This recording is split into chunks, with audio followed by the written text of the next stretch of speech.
સમાચારોમાં આજે જૂનાગઢના કેશોદમાં સબ ડિસ્ટ્રિક્ટ સિવિલ હોસ્પિટલમાં એચએમપીવી વાયરસને લઈ સજ્જ જોવા મળી રહ્યું છે। એચએમપીવી વાયરસને લઈ 10 બેડનો ઓક્સિજન સપ્લાયવાળો વોર્ડ તૈયાર કરવામાં આવ્યો છે।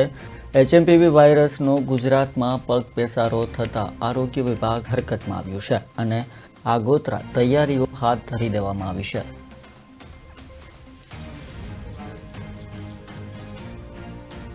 તરફથી મળેલી સૂચના અને વખતો વખતની જે કાંઈ તૈયારીઓ કરવાની થતી હોય છે એ મુજબ આપણી સરકારી હોસ્પિટલ કેશોદમાં પણ આપણે 10 બેડનો અલગ આઇસોલેશન વોર્ડ પણ તૈયાર જે કોવિડ વખતે હતો એને પ્રિપેર્ડ કરી રાખેલો છે।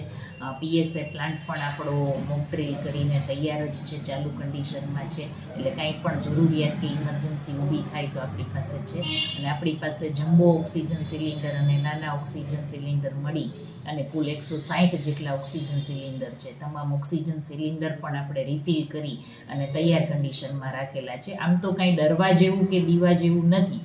હાલ આ વાયરસના લીધે કોઈ એવા ગંભીર દર્દીઓ કે એવું કોઈ આપણા ધ્યાને આવેલ નથી। રૂટીન ઓપીડીમાં જે શિયાળાના લીધે અથવા ઇમ્યુનિટી ઓછી હોય એના લીધે જે શરદી કફના પેશન્ટ આવે છે એ જ ટાઈપના પેશન્ટ જોવા